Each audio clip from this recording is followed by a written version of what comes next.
So today we are going to learn about one-dimensional, two-dimensional and three-dimensional motion. This concept is from the chapter Motion in a Straight Line. Here we will see the definitions of these three 1D, 2D and 3D motions. Then we will see the examples also, and then we will see how they are different from each other. So with this I am starting my class. So one by one we will see what are the things we are going to learn on this.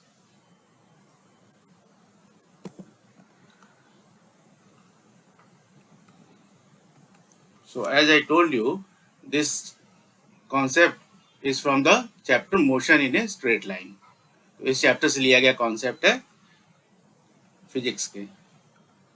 तो we are going to learn about concept of motion in one dimension, two dimension and three dimension.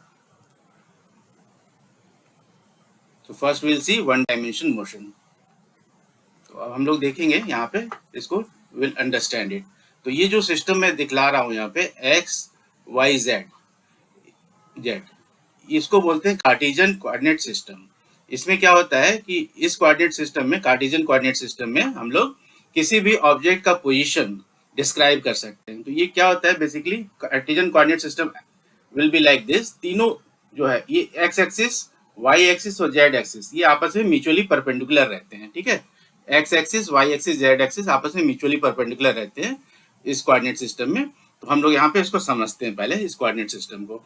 तो इसमें हम लोग देखेंगे कि this direction is plus x और इसका opposite direction minus x है. और यहाँ पे जो रहता है ओरिजिन रहता है, तीनों एक्सिस ओरिजिन से पास होते हैं. ऊपर की तरफ प्लस वाई है और नीचे की तरफ माइनस वाई है, minus direction. Then this side it is plus z and अंदर बाहर की तरफ और अंदर की तरफ माइनस जेड है. तो इस तरह से ये कार्टेशियन कोऑर्डिनेट सिस्टम हमारा, इसमें कोई भी ऑब्जेक्ट इसमें मोशन करेगा तो हम उसको, उसके पोजीशन को डिस्क्राइब कर सकते हैं कार्टेशियन कोऑर्डिनेट सिस्टम से. तो इसको समझने के बाद अभी हम लोग देखेंगे 1D मोशन का एग्जांपल. तो देखो, मान लो कि एक हमारा कार्टेशियन कोऑर्डिनेट सिस्टम है. ठीक है, इसमें अगर एक इंसेक्ट है जो मोशन कर रहा है एक्स एक्सिस पर, इस तरह से मोशन कर रहा है. ठीक है, तो उस समय वाई एक्सिस और जेड एक्सिस पर कोई भी मोशन नहीं हो रहा है. तो ये मोशन जो हो रहा है एक स्ट्रेट लाइन में हो रहा है मोशन. तो इस मोशन में केवल एक ही एक्सिस इन्वॉल्व है. तो हम लोग कह सकते हैं कि इस मोशन में out of 3 axis only one axis is changing, only one coordinate is changing. ठीक है, out of 3 coordinates x, y and z only one coordinate is changing with time. तो this is known as the one dimensional motion. तो इसी को one dimensional motion बोलते हैं. अगर वही इंसेक्ट वाई एक्सिस पे मोशन कर रहा होता था तो हम, और इसमें एक्स और जेड एक्सिस जो है, एक्स कोऑर्डिनेट और जेड कोऑर्डिनेट, इन दोनों पे कोई मोशन नहीं हो रहा है, ओनली वाई कोऑर्डिनेट पे मोशन हो रहा है, वाई एक्सिस पे मोशन हो रहा है.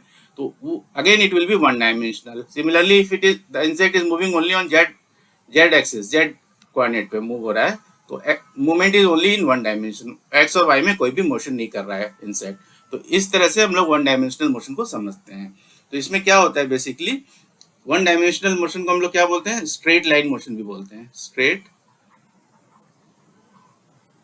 Line motion. ठीक है, इसको स्ट्रेट लाइन मोशन भी बोलते हैं. और secondly it is also known as rectilinear motion, rectilinear motion, इसको रेक्टिलिनियर मोशन भी बोलते हैं, वन डायमेंशनल मोशन को. ठीक है, तो इसमें बेसिकली मोशन जो हो रहा है वो लाइन पे हो रहा है. ठीक है, स्ट्रेट लाइन में. मान लो कि एक इंसेक्ट है, वो एक्स एक्सिस पे यहाँ पे पहले पोजीशन था उसका, बाद में यहाँ, बाद में इस पोजीशन पे आ गया. ठीक है, तो इसमें वाई पे भी कोई चेंजेस नहीं है, जेड में भी कोऑर्डिनेट चेंज नहीं हो रहा है, ओनली एक्स एक्सिस में चेंज हो रहा है. बाद में वो इंसेक्ट इस साइड में चला जाता है, तो इधर माइनस एक्स की तरफ चला गया. तो only insect is moving in a straight line. ठीक है, and in that case only one coordinate out of 3 coordinates are changing with the time. ठीक है, तो उसका जो पोजीशन है ओनली एक ही कोऑर्डिनेट पे चेंज हो रहा है. So it is one dimensional motion. तो इसका हम लोग एग्जांपल एक ले लेते हैं.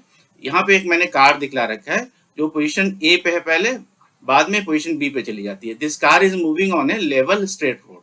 किस पे मूव हो रही है, लेवल स्ट्रेट रोड पे मूव हो रही है. तो जिस रोड पे मूव हो रही है उसको हमने एक्स कोऑर्डिनेट बोल रखा है और इधर वाई कोऑर्डिनेट है. तो इसका कंप्लीट मोशन जो है, कार का जो मोशन डिस्क्राइब करेंगे, that will be on x coordinate. there is no motion on the y coordinate, कोई मोशन नहीं है. तो this is 1D motion, example of 1D motion. ये 1D मोशन का एग्जांपल हो गया. ठीक है, तो अब हम इसको कंप्लीट डिटेल हम लोग देखते हैं, जो मैंने जस्ट नाउ एक्सप्लेन किया कि वन डायमेंशन मोशन में क्या होता है कि there is a coordinate system, उसके ऊपर एक ही direction, only one of the three coordinate specifying the position of the object changes with time. ठीक है, तीन में से केवल एक कोऑर्डिनेट ही इसमें चेंज होता है विद द टाइम। तो इसमें दो इंपॉर्टेंट चीज क्या है कि पोजीशन, जो पोजीशन चेंज हो रही है किसी भी ऑब्जेक्ट की, वो किसके साथ चेंज हो रही है, टाइम के साथ। This we have to keep in mind. ठीक है, कि टाइम इज एन इसेंशियल और इम्पोर्टेंट फैक्टर। यहाँ पर मेजरमेंट ऑफ टाइम भी हो रहा है पोजीशन के साथ। तो जो पोजीशन चेंज हो रही है of the object, it is changing with the time. तो ये जो अगर only one coordinate is changing out of three coordinate, that it is one dimensional motion. तो ये मैंने पहले भी एक्सप्लेन किया। अब हम लोग नेक्स्ट देखते हैं, objects moves along a straight line.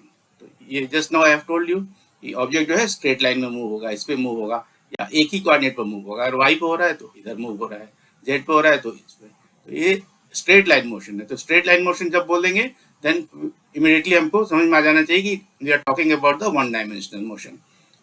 ठीक है, next is it is also called the rectilinear और linear motion.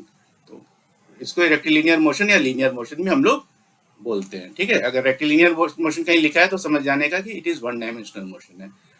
The object is in moving in one dimension. ठीक है, इसका एग्जांपल देख लेते हैं, एक motion of a car along a straight level road. तो ये एक्सप्लेन ऑलरेडी मैंने कर दिया आपको कि यहाँ पे only x axis is changing, in this y axis या जेड एक्सिस में कोई चेंज नहीं हो रहा है। तो it is an example of one dimensional motion. अब हम लोग इसके बाद देखेंगे सेकेंड, टू डायमेंशनल मोशन। ठीक है, तो इसका एग्जांपल देख लेते हैं। ये जो मोशन होता है बच्चों, ये प्लेन में होता है। तो इसको हम लोग समझते हैं कि प्लेन क्या होता है। पहले मैं एक्सप्लेन कर देता हूँ। तो प्लेन है, यहाँ पे देखो, ये एक प्लेन है। ठीक है, इसमें क्या होगा, दो कोऑर्डिनेट्स रहेंगे। यहाँ पे दो कोऑर्डिनेट्स दिखलाया गया फोटो पिक्चर में, देखो ये एक्स कोऑर्डिनेट होगा, एक वाई कोऑर्डिनेट होगा। तो दिस इज द प्लेन। ठीक है, इसमें इनवर्ड आउटवर्ड नहीं जा सकते प्लेन के। This x coordinate y coordinate से मिलके ये पूरा जो है जो स्पेस है, ये प्लेस जो दिया हुआ है, ये दिस इज द प्लेन। ठीक है, इसको प्लेन बोलेंगे। ठीक है, तो इस प्लेन में हमको दो कोऑर्डिनेट्स रहते हैं, कोई भी दो कोऑर्डिनेट्स हो सकते हैं वो। तो जैसे कि यहाँ पे हमने देखा कि इस बच्चे ने यहाँ पे फुटबॉल को किक किया। ठीक है, फुटबॉल को इसने किक किया एक एंगल पे। तो जो फुटबॉल का पहला पोजीशन है, first position, second position, third position, fourth position, चारों का स्टडी करते हैं हम लोग। तो फर्स्ट पोजीशन पे देखो एक्स एक्सिस यहाँ पे है और वाई एक्सिस यहाँ पे है। सेकंड पे x axis is here, it is changing, y axis is also changing. तो यहाँ पे एक ही साथ साइमल्टेनियसली एक्स और वाई एक्सिस दोनों चेंज हो रहे हैं। Both axis are changing simultaneously. Two axis out of three are changing here. दो कोऑर्डिनेट, तीन में से एक्स वाई जेड में से दो कोऑर्डिनेट चेंज हो रहे हैं, एक्स और वाई। तो this is to dimensional motion. अभी देखो थर्ड पॉइंट पे जब फुटबॉल आ गई तो एक्स एक्सिस की पोजीशन चेंज हो गई, यहाँ पे आ गया, और वाई एक्सिस की इधर हो गया। ठीक है, और यहाँ पे फोर्थ पे x axis is here somewhere and y axis is here. तो यहाँ पे हमने देखा कि with time two coordinates are changing simultaneously, x as well as y. और इस मोशन को क्या बोलते हैं हम लोग, प्रोजेक्टाइल मोशन बोलते हैं। इसको बोलते हैं projectile motion. This motion is known as projectile motion. ठीक है, तो इसमें साइमल्टेनियसली दो एक्सिस चेंज हो रहे हैं, two coordinates are changing, coordinates are changing. यहाँ पे तो कोऑर्डिनेट चेंज हो रहा है वो एक्स वाई है। ठीक है, इसमें चेंज ये भी हो सकता है, वाई जेड भी चेंज हो सकता है। दिस एक्स वाई चेंज होगा और वाई जेड और एक्स जेड, तो इसमें से कोई भी एक पेयर चेंज हो जाएगा कोऑर्डिनेट का। Then the motion is in plane. ये व्हाइट पोर्शन पूरा दिख रहा है जो, ये दिस प्लेन। तो इसको टू डायमेंशनल मोशन को हम लोग क्या बोल सकते हैं, मोशन इन ए प्लेन भी बोलते हैं, इसको मोशन इन ए प्लेन भी बोलते हैं। ठीक है, two dimensional motion is also known as the motion in a plane. अब हम लोग इसको कंप्लीट डिटेल में देखेंगे यहाँ पे कि two of the three coordinate specifying the position of the object changes with time. ठीक है, यहाँ पे जो पोजीशन चेंज हो रही है विद टाइम के साथ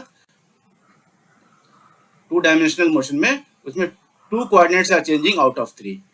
तीन कोऑर्डिनेट से दो कोऑर्डिनेट चेंज हो रहे हैं और इसको object moves along a plane. ठीक है, ऑब्जेक्ट जो है एक्स और वाई है। मान लो यहाँ से प्रोजेक्टाइल मोशन होता है, बॉल ऐसे मोशन कर रही है, तो एक्स भी चेंज हो रहा है और वाई भी चेंज हो रहा है। इसके लिए क्या जरूरत है, इसको प्लेन की जरूरत है। तो ये मोशन प्लेन में होगा, तो इसको हम लोग बोलेंगे टू डायमेंशनल मोशन। और मोशन इन ए प्लेन। अगर मोशन इन ए प्लेन कहीं लिखा हुआ है तो we'll understand immediately that it is about the two-dimensional motion.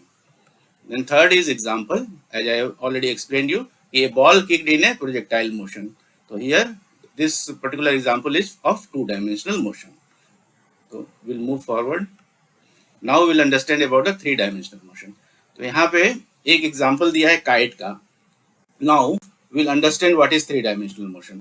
तो इसमें x, y, z अभी तो आप समझ गए होंगे कि वन डायमेंशनल में वन एक्सिस चेंज हुआ, वन कोऑर्डिनेट चेंज हुआ, टू डायमेंशनल में two coordinates are changing with time of, है ना, for describing the position of any object. And three dimensional में क्या होगा, all three coordinates x y z तीनों एक साथ चेंज हो जाएंगे इसमें। तो इसमें क्या होगा, जैसे एक यहाँ पे दिखलाया है पिक्चर में, kite is flying on A windy day. तो विंडी डे में मान लो काइट पहले ऊपर गया वाई एक्सिस में, देन बिकॉज ऑफ विंड उसका मोशन एक्स एक्सिस में हो गया, ठीक है, एंड देन अंदर की तरफ गया जेड एक्सिस में। तो वाई एक्स और जेड तीनों एक्सिस चेंज हो रहे हैं, ठीक है, वाई एक्स और जेड। तो ये पूरा का पूरा मोशन जो हो रहा है ये स्पेस में हो रहा है, ठीक है। तो इस मोशन को हम लोग क्या बोलेंगे, मोशन इन ए स्पेस भी बोल सकते हैं इसको। It is A motion in A space. तो फर्स्ट 1D को हमने समझा कि वो लाइन में होता है, 2D is in plane and 3D will be in motion in space. तो इसको बोलेंगे मोशन इन स्पेस, ठीक है। एक और एग्जांपल ले लेते हैं, यहाँ पे एक बर्ड का एग्जांपल है। सिमिलरली एक बर्ड फ्लाई कर रही है, पहले वाई एक्सिस में उसने अपना पोजीशन चेंज किया, फिर एक्स एक्सिस में गई और फिर अंदर की तरफ गई जेड एक्सिस में, ठीक है, अंदर की तरफ। तो बर्ड को पूरी फ्लाई करने के लिए, मोशन करने के लिए पूरे स्पेस की जरूरत हो गई। तो again this is a three dimensional motion, example of three dimensional motion. यहाँ पर बर्ड ने मोशन जो किया वो थ्री डायमेंशन में किया। ऐसे एक एग्जांपल एरोप्लेन का भी ले सकते हैं। तो सिमिलर लाइक ए बर्ड, वो भी एक थ्री डायमेंशन में मोशन करेगा, उसको भी स्पेस की जरूरत होगी। So this is the three dimensional motion. तो इसको हम लोग यहाँ पे देख लेते हैं कि all the three coordinates specifying the position of the object changes with time. तो यहाँ जो पोजीशन चेंज हो रही है ऑब्जेक्ट की with time,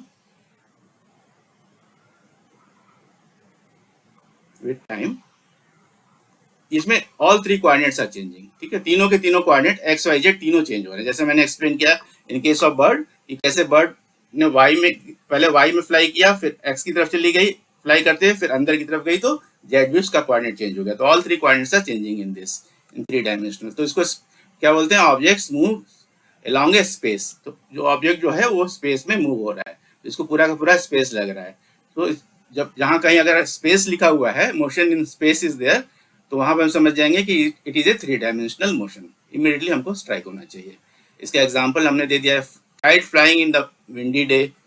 then second example is a bird is flying in space, ठीक है, एक बर्ड जो है स्पेस में फ्लाई हो रही है। तो with this we have understood this concept. I hope that you have understood it in a very clear, crystal clear way. So in the next class again we'll take one step forward where we'll understand some more things about the same chapter, motion in a straight line from the physics. तो तब तक के लिए good bye, take care.